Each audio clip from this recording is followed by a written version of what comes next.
वो एक ruthless demon king था जो पूरी इंसानियत को मिटा देने के इरादे से भरा हुआ था। लेकिन एक छोटा सा ह्यूमन बेबी उसका दिल बदल देता है और वो डिसाइड करता है कि वो बच्चे को अडॉप्ट करके ह्यूमन वर्ल्ड में एक ऑर्डिनरी लूजर की तरह जिएगा। कहानी शुरू होती है एक रिमोट गांव से, जहां छोटी एलिशिया अपने पापा के साथ रहती है। एलिशिया एक्साइटमेंट और क्यूरियोसिटी से भरी हुई है जब वो नोटिस करती है कि वर्ल्ड मैप पर एथिया के अलावा सब जगह ब्लर है। तब वो अपने पापा से पूछती है। पापा डिसाइड करते हैं कि उसे अपने वर्ल्ड का पूरा लोड समझाएं। एथिया कॉन्टिनेंट पर 5 ह्यूमन और रेसेस रहते हैं। नॉर्मल ह्यूमंस, ऑगरेस समुद्र के लोग जिसे स्लेटन कहते हैं, एक बार्बियन रेस बेंटी और डॉग लाइक नोज वाले एल्व्स जिनका नाम हिडन है। इनमें से हिडन सबसे ज्यादा मशहूर हैं अपनी फोर्जिंग और स्मिथिंग स्किल्स के लिए। सिर्फ उनकी रॉयल फैमिली को एरानाइट नाम के रेयर मिनरल को हथियार बनाने का सीक्रेट पता है। ये 5 रेसेस ज्यादातर शांति से रहती हैं, पर उनकी दुनिया सिर्फ एथिया तक सीमित है क्योंकि आगे अनएक्सप्लोर्ड जमीन है जहाँ मैजिकल बीस्ट और उनके किंग रहते हैं जो ह्यूमंस का रास्ता रोक देते हैं। 4 डीमन लॉर्ड्स चारों दिशाओं को गार्ड करते हैं और वो इतने पावरफुल हैं कि जो भी एक्सपेडिशन उनकी टेरिटरी में गई सब खत्म हो गई। एलिशिया उदास हो जाती है जब सुनती है कि उन्हें हमेशा एथिया पर ही रहना पड़ेगा। लेकिन पापा एक पुरानी कहानी सुनाते हैं। एक दिन एक हीरो अमंग हीरोज आएगा जो हिडन के किंग से एक सीक्रेट वेपन पाएगा और उन चारों डीमन लॉर्ड्स को हराकर ह्यूमंस के लिए दुनिया खोल देगा। पापा बताते हैं कि डीमन लॉर्ड इतने स्ट्रांग हैं कि पहाड़ तोड़ सकते हैं और सिर्फ हिडन के फोर्ज्ड वेपन ही उनके अगेंस्ट काम करेंगे। एलिशिया एक्साइटेड हो जाती है और डिक्लेयर करती है कि वो खुद हीरो बनेगी, स्पेशल वेपन से लेकर डीमन लॉर्ड्स को हराएगी और दुनिया को और बड़ा बनाएगी। सालों बाद एलिशिया अपना प्रॉमिस पूरा करती है और ईडन के किंग के द्वारा सेलेक्ट की गई 13 हीरोज में से एक बन जाती है। 6 हीरोज के साथ कैरेज में सफर करते हुए वो सोचती है कि वक्त आ गया है। कुछ हीरोज बात करते हैं कि इतनी पावरफुल लोगों को एक साथ देखना रेयर है और कोई रिमार्क करता है कि फीमेल हीरो देखना तो और भी रेयर है। जब एलिशिया से पूछा जाता है कि वो कहाँ से है, वो क्वेश्चन अवॉइड करती है। तभी एक और हीरो स्टीफन इंटरप्ट करके वार्न करता है कि एनिमी टेरिटरी आने वाली है। कुछ लोग उसके लीडरशिप एटीट्यूड से इरिटेट होते हैं पर सब मानते हैं कि वो सबसे स्ट्रांग है।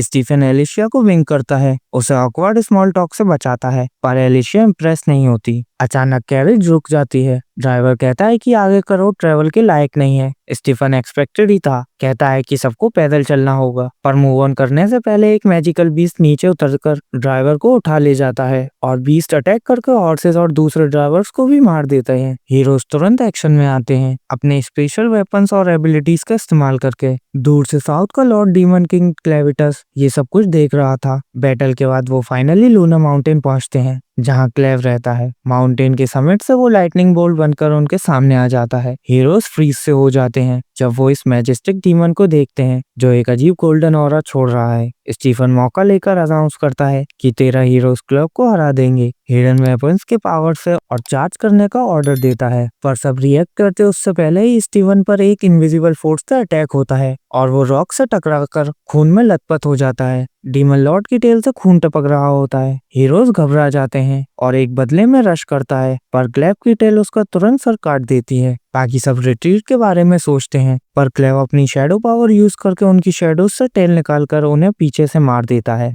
सिर्फ एलिशिया ये ट्रिक नोटिस करती है और वार्न करती है कि सब अपनी शैडोज से बचते हुए जंप करते रहें, पर बहुत कम लोग उसकी बात फॉलो करते हैं और एक एक करके सब हीरोज मारे जाते हैं। क्लेव एलिशिया की क्विक थिंकिंग से इंटीग्रेट है। वो उसके स्ट्राइक डॉज करती है और डीमन की हॉर्न को स्क्रैच तक कर देती है। इरिटेट होकर क्लेव एक पावरफुल विंड ब्लास्ट करता है जो उसे गिरा देता है और उसके सपने तोड़ देता है। डिससैटिस्फाइड डीमन लॉर्ड डिसाइड करता है कि सीधा ह्यूमैनिटी को विजिट करे। वो उड़कर हिडन किंगडम की राजधानी हाइड्रेट पहुंच जाता है। वॉच टावर पर उतरते ही सिटीजन डर के मारे भाग जाते हैं। हीरोज ने किंग का जिक्र किया था तो क्लेव सोचता है कि किंग से मिलना चाहिए। सोल्जर उसे रोकने आते हैं पर उनके अटैक्स बेकार होते हैं। क्लेव इग्नोर करके रूफटॉप पर स्प्रिंट करता हुआ रॉयल पैलेस तक पहुंच जाता है। रॉयल गार्ड आयरनेट से बने मैसिव वेपन निकालते हैं। यही रेड मेटल जो हीरोज के वेपन में यूज होता है। ये वेपन ही सिर्फ क्लेव के लिए थ्रेट बन सकते थे, तो वो तुरंत उन्हें डिस्ट्रॉय करके कासल वॉल्स तोड़ देता है। अंदर किंग तैयार होता है। ट्रिमर से ही उसे पता चल जाता है कि हीरोज फेल हो गए हैं और डीमन लॉर्ड आ रहा है। वो भागने के बजाय पैलेस के अंदर डीप सेक्रेट फोर्स को सील कर देता है जो ह्यूमैनिटी का एंटी डीमन वेपन बनाने का इकलौता जरिया है। जब वो फोर्स तक पहुंचता है, क्लेव छत तोड़कर अंदर आ जाता है। किंग शॉक्ड होता है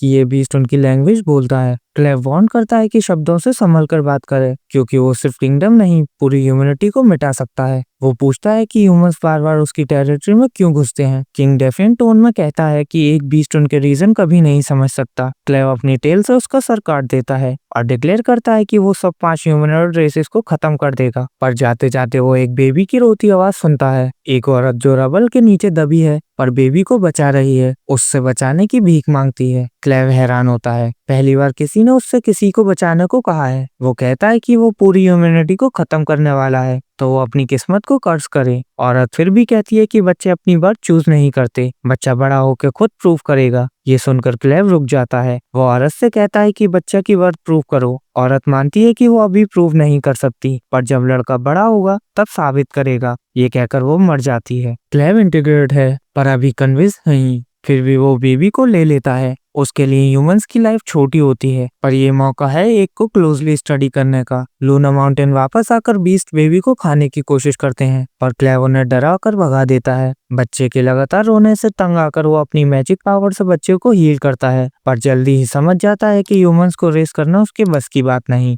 जब बेबी अपने आप को गंदा कर देता है, क्लेव घिन से उसे डंग ईटिंग बग्स के पिल में फेंक देता है। बच्चा और जोर से रोता है और क्लेव सोचता है कि शायद ये उसकी लाइफ की सबसे बड़ी गलती थी। लेकिन मैजिक बीस्ट का किंग होने के नाते क्लेव अपने डिसीजन सिर्फ इसलिए चेंज नहीं कर सकता क्योंकि उसे थोड़ा इनकन्वीनियंस हो गया। उसका प्लान है बच्चे को देखते रहना और डिसाइड करना कि ह्यूमनर्स को बचाना चाहिए या नहीं। बच्चे के अच्छे से ग्रो होने के लिए सबसे जरूरी चीज है एक माँ। जल्दी ही एलिशा एक नाइटमेयर से उठती है जिसमें उसने अपने पापा को एक मेनेसिंग नाइट के हाथों से मरते हुए देखा था। उसे खुद भी नहीं पता होता कि वो कहाँ है। जैसे ही वो क्लेव की आवाज सुनती है तुरंत मुड़ती है और तलवार खींचने की कोशिश करती है, पर क्लेव कहता है कि उसने उसकी तलवार और उसके सारे कंपेनियंस को वैली के नीचे फेंक दिया है। वो कहता है कि सिर्फ तुम ही यूजफुल थी, इसलिए मैंने तुम्हारी बॉडी को अपने डार्क मैनर से रिवाइव किया। एलिशा समझ नहीं पाती कि इसका मतलब क्या है। तभी उसे पता चलता है कि उसका कटा हुआ पैर दोबारा जुड़ गया है। उसे रियलाइज होता है कि वो मर गई थी और अब वो बस एक ज़ॉम्बी है जो डीमन किंग के मैजिक पे चल रही है। कंफ्यूज सी वो सुनती है जब क्लेव उसे कहता है काम शुरू करो और अपनी मम्मी मिलकर दिखाओ। एलिशा शॉक हो जाती है, उसने एक्सपेक्ट नहीं किया था कि डीमन लॉर्ड भी ऐसे डिजेनरेट निकलेगा। पर क्लेव कहता है स्टॉप स्टॉलिंग, बच्चा भूखा है। जब वो मना करती है,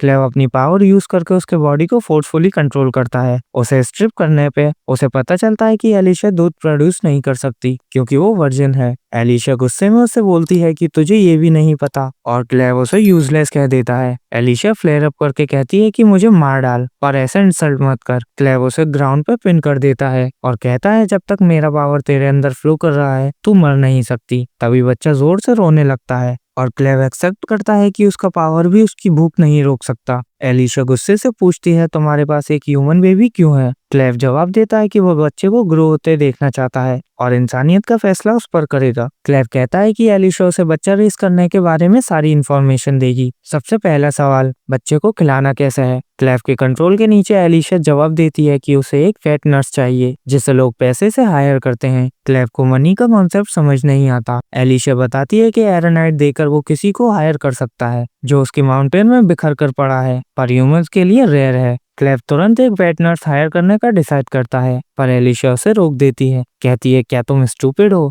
जैसे ही लोग तुम्हें देखेंगे पैनिक कर देंगे और वेट नर्स भूल जाओ। वो इंसिस्ट करती है कि बच्चा उसे दे दो, मैं नर्स ढूंढ लूंगी। सच में उसका प्लान है बच्चे को डीमन किंग से बचाना, पर क्लेव रिफ्यूज कर देता है। कहता है बच्चा मेरी नजर से दूर नहीं जाएगा। अपनी अपीयरेंस का प्रॉब्लम सॉल्व करने के लिए वो अपनी इमेंस मैना यूज करके एक ह्यूमन फॉर्म ले लेता है। एलिशा शॉक हो जाती है। क्लेव समझाता है कि उसने बच्चे को प्रोटेक्ट करने वाले आदमी का फॉर्म लिया है अपने शैडो पावर से। जब एलिशा कहती है तुम्हारा टेल्स का क्या, तो वो उन्हें अपनी शैडो में छुपा देता है पर हॉर्न विजिबल रखता है। वो डिसाइड करता है कि बच्चे का नाम लूना रखेगा अपने माउंटेन के नाम पर और एलिशा को कहता है मुझे वेटनस तक ले चलो। रास्ते में वो उस कैंप साइट पर रुकते हैं जहाँ एलिशा और उसके साथी हीरोज थे क्योंकि पास ही एक नदी है। क्लेव इंसिस्ट करता है कि एलिशा लूना को केयरफुली धोए और हर डिटेल पे नैगिंग करता है। एलिशा इरिटेट होती है पर थोड़ी सरप्राइज भी कि डीमन लॉर्ड भी इतना मेटिकुलस हो सकता है। बेबी धुल जाने के बाद क्लेव एलिशा को कहता है अब तुम भी धुल लो, तुम पूरे खून और गंदगी से भरी हो जो एक बच्चे के लिए ठीक नहीं। उसके साथ वो उसे कपड़ा भी देता है जिसमें लूना लपेटा गया था।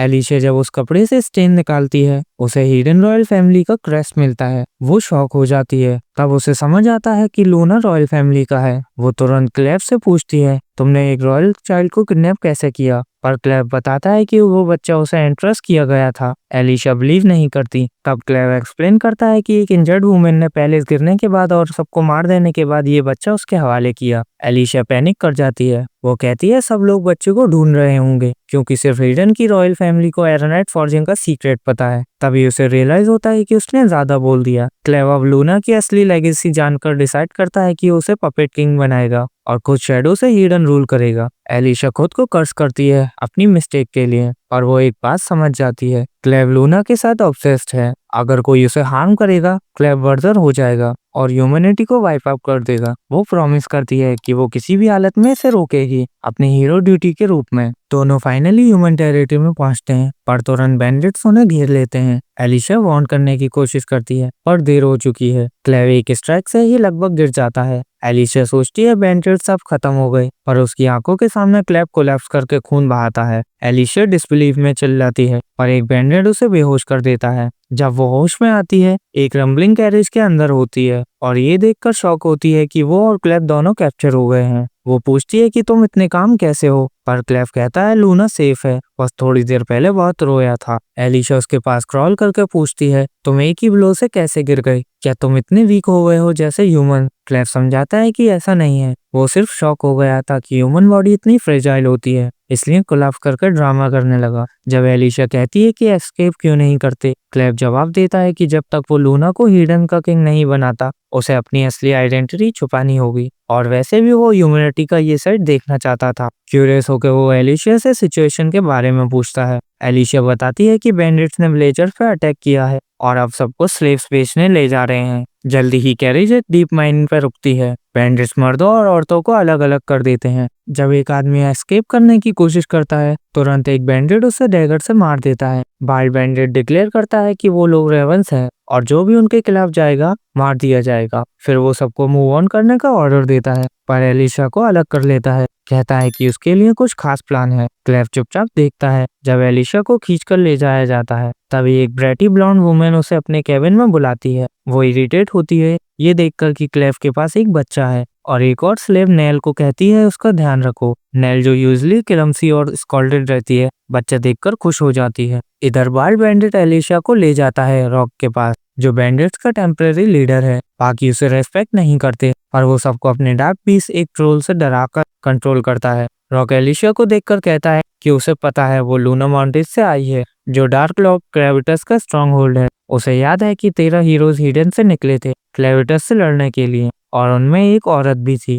एलिशा उसकी नजर से बचने की कोशिश करती है पर रॉक कन्विंस है कि वो ही हीरो है। रॉक रिवील करता है कि हीरोज के फेल होने के बाद क्रेविटस ने हिडन का रॉयल कैपिटल अटैक करके डिस्ट्रॉय कर दिया। बैंडिट्स के लिए ये गुड न्यूज थी। फिर वो एक ग्लोइंग रेड एज वाली नाइफ निकालता है। एलिशा शॉक हो जाती है। ऐसा एज सिर्फ एरोनाइट फॉर्ज वेपन में होता है, लेकिन रॉक हमेशा की तरह फेक बनाता है। वो सिर्फ स्लेव्स नहीं बेचता बल्कि काउंटरफिट मैजिकल वेपन्स भी फॉर्ज करता है और बायर्स को बेवकूफ बनाता है। रॉक एलिशा को सप्लाई डिमांड का लेक्चर देता है। अगर रॉयल फैमिली सच में खत्म हो गई है तो नए मैजिकल वेपन बन नहीं सकते और पुराने वेपन्स का वैल्यू और बढ़ जाता है। सबसे वैल्यूएबल हीरोज के वेपन्स होंगे पर क्योंकि वो सब अननोन लैंड्स में मर गए, उन्हें क्लेम करना इम्पॉसिबल है। अब जब उनके पास एक लिविंग हीरो है, रॉक श्योर है कि उसके थ्रू वो कर लेगा। वो एलिशा से डिमांड करता है कि वेपन्स कहाँ हैं। एलिशा रिफ्यूज कर देती है। रॉक डिसाइड करता है कल उसे लूना माउंटेन ले जाएगा और खुद ढूंढेगा। जब दूसरे बैंडिट सजेस्ट करते हैं कि उसे किसी और काम के लिए इस्तेमाल करना चाहिए, वो मना करता है। कहता है वो बहुत वैल्यूएबल है, बाकी स्लेव उसके काम आ जाएंगे। फिर एक ट्विस्टेड ग्रिन के साथ वो अपने लोगों से कहता है कि अगर चाहो तो एलिशा के साथ फन कर लो। बैंडिट्स एक दूसरे की तरफ देखते हैं और सोचने लगते हैं कि बॉस कहना उतना बुरा नहीं है।